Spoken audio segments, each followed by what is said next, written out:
नमस्कार मित्रांनो आणि कन्सेप्ट सिरीजच्या या लेक्चरमध्ये पुन्हा एकदा सगळ्यांचं स्वागत आहे।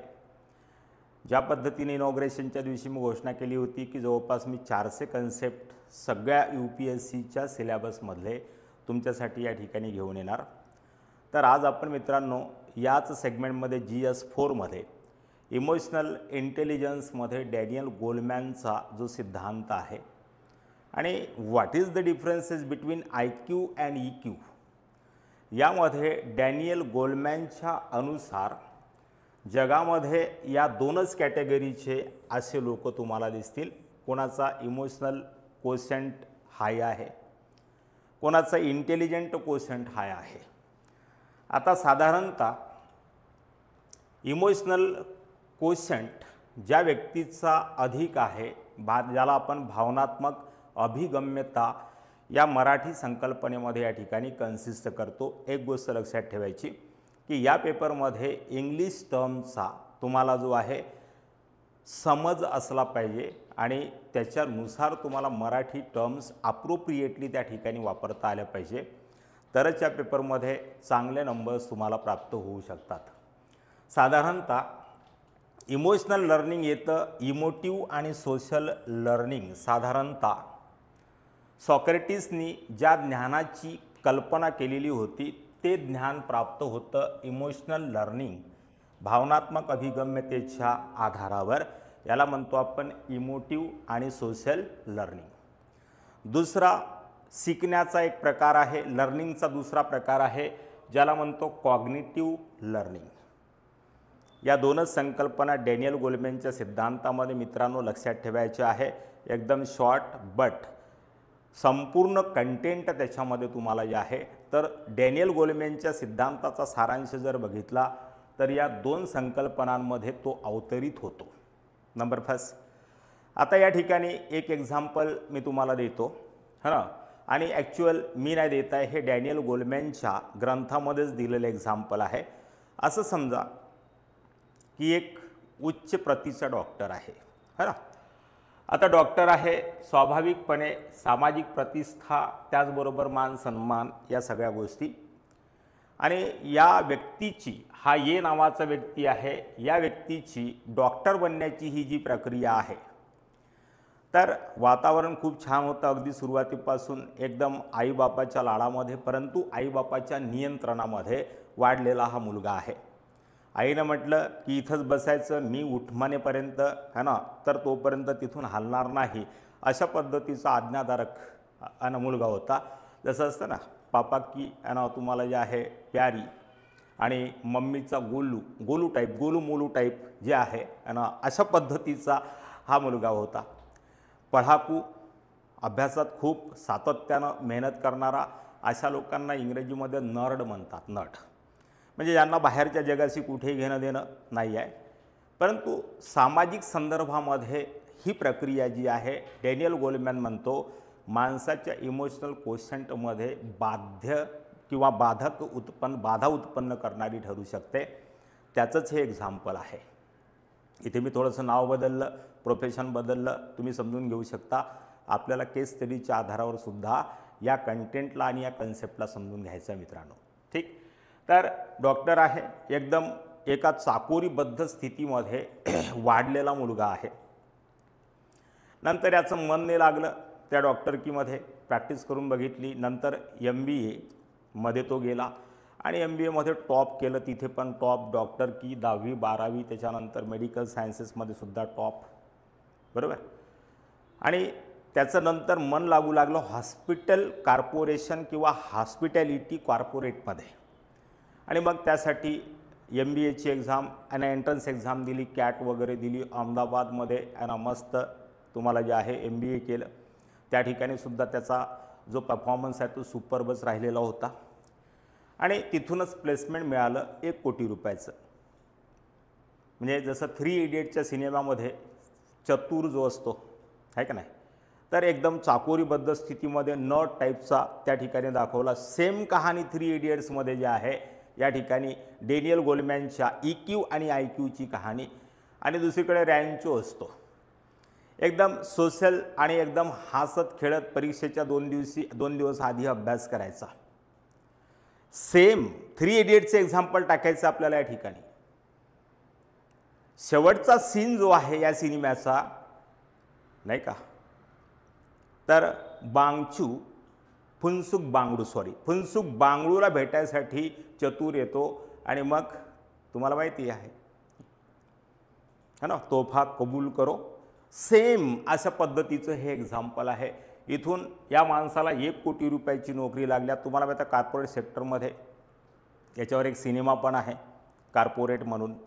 तर त्या ठिकाणी काय काय होतं, आता हे अशा घरामध्ये वाढलेलं कॅरेक्टर आहे आणि ते अचानकपणे कॉर्पोरेट सेक्टरमध्ये जातं आणि त्या ठिकाणी एकदम सुंदर सुंदर मुली त्याला दिसतात, महिला दिसतात. आणि याचं दुर्भाग्य की मॅनेजमेंटच्या मीटिंगमध्ये या ठिकाणी याच्या बाजूला एक सुंदर पोरगी अर्धा स्कर्ट घातलेली येऊन बसते. आता हा एकदम असहज झाला. याच कंपनीमध्ये त्याच्या स्कूलमध्ये शिकणारा एक 2nd नंबरचा माणूस आहे, वर्गमित्र आहे, बॅकबेंचर आहे, जेमतेम 60-65% मार्क यायचे. आजपासून 20-25 वर्षाच्या पहिले डॉक्टरचं महत्त्व खूप मोठं असायचं. आजकाल इंजिनियर डॉक्टरला कोणी या ठिकाणी इतकं महत्त्व नाही देत. तर तेव्हाची गोष्ट. आणि इथे हा 55-60-65च्या घरामध्ये असलेला मुलगा एकदम हसत खेळत परीक्षेच्या 2 दिवस आधी काय करायचं, रॅन्चोचं कॅरेक्टर. आणि हा सुद्धा तुम्हाला जे आहे बॅकडोर एंट्री किंवा छोट्या मोठ्या पोस्टवर याच कॉर्पोरेट सेक्टरमध्ये काय करतो आहे. या मुलाचं काम आहे या ठिकाणी जे आहे काय करणे, मॅनेजमेंटला सपोर्ट करणे. हॉस्पिटॅलिटी मॅनेजमेंटमध्ये कसे कसे ऑपरेशन्स या ठिकाणी करायला पाहिजे, कोणत्या सेक्टर्समध्ये किती इन्व्हेस्टमेंट करायला पाहिजे, यातून हॉस्पिटॅलिटीचं अर्निंग किती होईल आणि मॅनेजमेंटला त्यातून काय काय लाभ होऊ शकतात, हे सगळं मोठ्या मीटिंग्स हा अरेंज करायचा. आणि याच्याच वर्गमित्राचं काम काय होतं की ऑफिसमध्ये सुपरिन्टेंडन्सी करणे, सगळेजण व्यवस्थित काम करतायत की नाही वगैरे वगैरे वगैरे. आणि इथे सुद्धा हा व्यक्ती एक बी टाईपचा व्यक्ती, याचाच दोस्त आणि मी या ठिकाणी मित्र घेतो की हा व्यक्ती एकदम कम्फर्ट झोनमध्ये, आणि जसं तो शाळा कॉलेजमध्ये होता अगदी त्याच पद्धतीने जे आहे या कॉर्पोरेट कंपनीला तो सुद्धा आपलं तेच कॉलेज आणि ती स्कूल मानायचा. तेवढाच उडाणटप्पूपणा, तेवढाच हसी मजाक, तेवढं सगळ्यांशी मिळतं जुळते त्याचे संबंध. आता यामध्ये तुम्ही सांगा मला की कोणता व्यक्ती जास्त सक्सेसफुल आहे किंवा नाही, आणि कोणता व्यक्ती भविष्यात सक्सेसफुल होण्याची शक्यता अधिक आहे. तर या ठिकाणी डेनियल गोलमॅनचं म्हणणं आहे की बी व्यक्ती जो आहे, कारण हा असहज आहे. आतापर्यंत घर सोडून या माणसाने अशा पद्धतीच्या वातावरणामध्ये स्वतःला जे आहे कधीही इन्व्हॉल्व करून घेतलेलं नाही. घरातले आईवडिलांचे जे सिद्धांत होते त्याच्या पलीकडे ती व्यक्ती गेलेली नाही आहे. त्यामुळे बाहेरच्या जगामध्ये जेव्हा हा वावरायला जाईल तेव्हा याला खूप त्रास होईल. आणि मग यासाठी बरेचसे पुस्तकं बाजारामध्ये आहे, स्मार्ट कसं व्हावं. आजकाल तर मोबाईल फोनवरती स्मार्ट होण्याच्या पद्धती तुम्हाला सांगताना दिसतात लोक. इग्नोर कसं करायचं आणि आपली किंमत कशी वाढवायची. अरे किती काळ इग्नोर करणार स्वतःला आणि दुसऱ्यांनासुद्धा. सामाजिक प्राणी आहे, तर इग्नोरन्स हा ॲटिट्यूड या गोष्टीचा आपली व्हॅल्यू वाढवण्यासाठी जो आहे तितका उपयोगी नाही. पुढच्या कधी लेक्चरमध्ये मी याचंसुद्धा एक्सप्लेनेशन तुम्हाला देऊन देईल. मित्रांनो, साधारणतः कॉग्निटिव्ह लर्निंग ज्यांच्या संस्कारामध्ये आहे ते लोक इतरांशी त्याला आपण हिंदीमध्ये म्हणतो घुलमिल जाना, समजलं का. इतरांमध्ये सहज समावेशित होण्यामध्ये त्यांना खूप त्रास होऊ लागतो. मग ते क्लासेस लावतात. दुसरं मग ते पुस्तकं घेऊन येतात की स्मार्ट कसं व्हावं.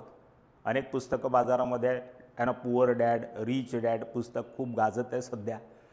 तर अशा पद्धतीचे मोटिवेशनल पुस्तकं जे आहे ते वाचतो हा ए नंबरचा व्यक्ती, आणि त्यातून थोडासा स्मार्ट होण्याची शक्यता निर्माण करतो. परंतु याला हे माहिती नाही की इमोशन्स हे गणित शिकण्या इतके सोपे नसतात.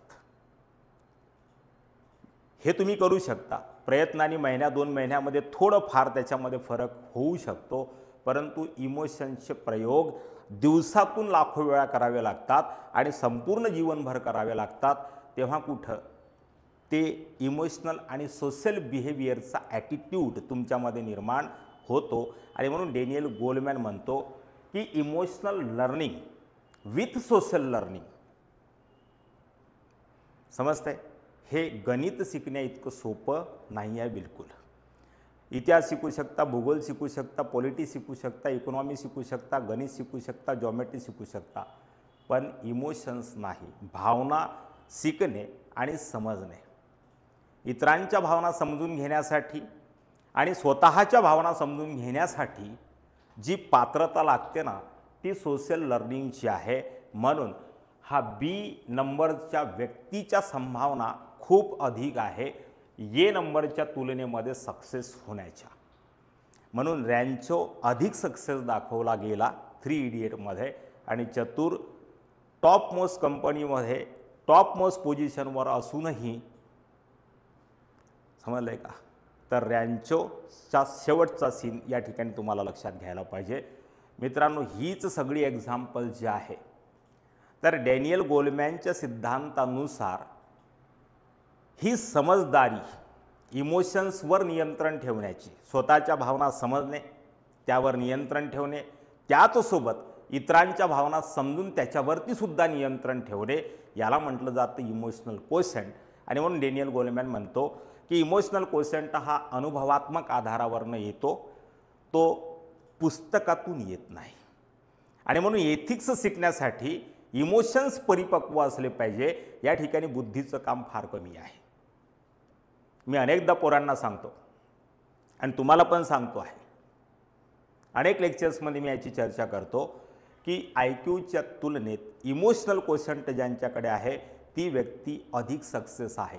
लक्झरियस गुड्स त्याच्याकडे थोड्या कमी असतील, चालून जाईल, परंतु परिस्थिती सामान्यतः सगळ्याच ठिकाणी सगळ्याच वेळेस सारखी नसते आणि येणाऱ्या चॅलेंजेसचा सामना सफलतेने करण्यासाठी, यशस्वीतेने करण्यासाठी इमोशनल कोशंट फार आवश्यक ठरत असतात मित्रांनो.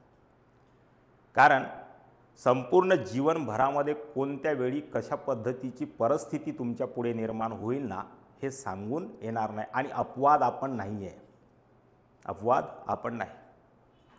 एकच प्याला या नाटकामध्ये सुधाकरची वकिलीची प्रॅक्टिस जी आहे, टॉपमोस्ट वकील जो आहे तो कसा रसातळाला जातो आणि मग शोकांतिका सिंधूची की सुधाकराची, हा प्रश्न उत्पन्न जो होतो या ठिकाणी, तर सुधाकरांनी आणि सिंधूनी सुद्धा कदाचितच या निर्माण झालेल्या परिस्थितीची जी आहे जाणीव किंवा भान ठेवलं असेल. परंतु तुम्ही आम्ही सगळे या गोष्टीसाठी अपवाद नाही. राजाचा रंक होत असताना आपण अनेक उदाहरणांमधनं बघतो. त्यामुळे अशा परिस्थिती जर जीवनामध्ये निर्माण झाल्या तर ए टाईपसारखा माणूस जो आहे, ज्याचं कॉग्निटिव्ह लर्निंग झालेलं आहे, तो आत्महत्या करतो, येत्या लक्षात. परंतु बी टाईपचा व्यक्ती जो आहे तो संघर्ष करतो. हेच 3 इडियटचं सुद्धा. म्हणून डॅनियल गोलमॅन काय म्हणतो या ठिकाणी की स्मार्टनेस जो आहे तो पुस्तकातून शिकता येत नाही, तर तो सामाजिक अनुभवातून शिकावा लागतो. त्यासाठी तुमचे इमोशन्स फार परिपक्व असले पाहिजे आणि आजूबाजूच्या वातावरणावर तुमचं निरीक्षण जे आहे, ऑब्झर्वेशन जे आहे, ती नजर एकदम पैनी किंवा तीक्ष्ण असली पाहिजे. त्यानंतरच या ठिकाणी तुमचा इमोटिव्ह अँड सोशल लर्निंग आणि त्याची डेव्हलपमेंट होऊ शकतं. तर आज इथेच थांबूया. थँक्यू, धन्यवाद.